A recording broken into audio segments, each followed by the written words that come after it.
Hello students. तो अब हम चलते हैं अपने तीसरे क्वेश्चन पे, जो कि आपके बुक का एग्जाम्पल नंबर 9 है और पेज नंबर 130 सेम पेज है। ठीक है, तो इसमें बोला गया है कि the value of car depreciated every year by 20%। ठीक है, तो इसमें एक कार है जिसकी वैल्यू हर साल 20% कम हो जाती है। ठीक है, तो हर साल 20% कम हो रही है, यानी कि उसका दाम घट रहा है, हर साल 20% कम हो रहा है। Find out it's value after 2 years.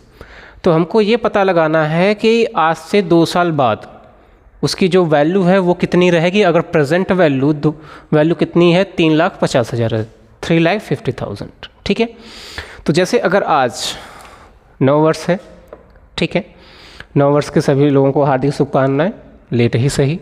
Okay, thank you. तो ध्यान दीजिएगा, जैसे 2026 में अगर कोई कार 3,50,000 की है, ठीक है, तो 2027 में 20% कम हो जाएगी इसकी वैल्यू। ठीक है, और 2028 में और 20% कम हो जाएगी।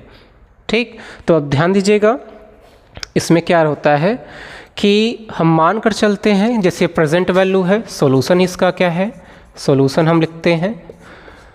ठीक है, the present value of car is rupees 3,50,000। Okay, तो अगले साल, ठीक, नेक्स्ट ईयर उसका प्राइस कितना हो जाएगा। तो यहाँ पे देखिए बोला गया है डिप्रिसिएटेड। ठीक है, मतलब दाम कम हो जाता है। ठीक है, तो सबसे पहले तो हम ये निकालेंगे कि वो कितना घटता है। एक वर्ड आता है डिक्रीज्ड, ठीक है, और एक होता है डिप्रिसिएटेड। ठीक है, और डिक्रीज का मतलब होता है घटता, और डिप्रिसिएटेड का मतलब घटने के बाद जो बचा है। ठीक है, तो यहाँ पे पहले हम डिक्रीज वैल्यू निकालेंगे। Decrease value of car after 1 year. Okay, after 1 year क्या हो जाएगा, आज जो वैल्यू है उसका हम निकालेंगे 20%। ठीक है, 20% अगर हम निकालते हैं तो ये वैल्यू कितनी हमको मिलती है, 70,000। ठीक है, नहीं सॉल्व होता तो ऐसे आप काट लो। 35 का डबल कितना होता है, ठीक है, 70, 00 इसका, 10 इसका। ठीक है, तो ये हो गया हमारा ये। इसका मतलब कि अगर कार 3,50,000 की आज है तो अगले साल वो 70,000 उसके दाम में कमी हो जाएगी। तो यहाँ पे अब हम जो लिखेंगे वो रहेगा डिप्रिसिएटेड वैल्यू। ओके, पहले कितना था, 3,50,000, उसमें से घटाना है कितना, 70,000। ठीक है, तो कितना बचेगा, 2,80,000। ओके, ये 2,80,000 में मिलेगा अगले साल। ठीक है, ये डिप्रिसिएटेड वैल्यू है, मतलब कि डिक्रीज करने के बाद जो वैल्यू मिली है 2,80,000।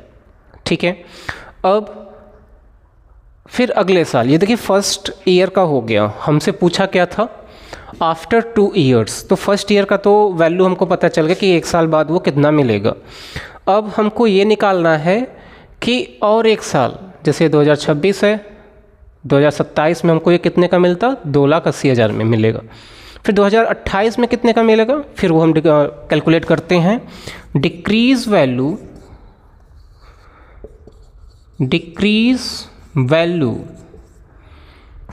In second year.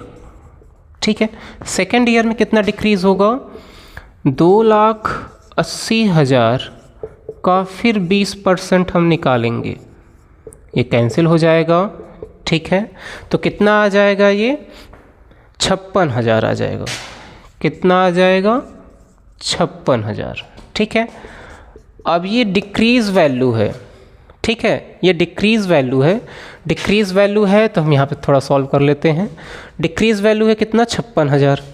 अब ये कहाँ से कम हुआ था, 2,28,000 से। ठीक है, तो सॉरी 2,80,000 से कम हुआ था। अब हम क्या करेंगे, वैल्यू निकालेंगे डिप्रिसिएट वैल्यू। ओके, कितने का, 2,80,000 में से 56,000 को हम सब्सट्रैक्ट कर देंगे। अब सब्सट्रैक्ट करेंगे तो हमको कितना मिल जाएगा, 2,24,000। ओके, 2,24,000। ठीक है, सही है। अब ये 2,24,000 के हमको 2,000 कितने मिल जाएगा, 28 में। 26 में कितना था, 3,50,000। ठीक है, तो 2027 में कितने का मिलेगा, 2,80,000 का। फिर 2028 में कितने का मिलेगा, 2,24,000 रुपये। यानी कि 2 साल बाद हमको बताना था। तो फाइनल आंसर हमारा यही है। ओके, आई होप आपको समझ में आया होगा।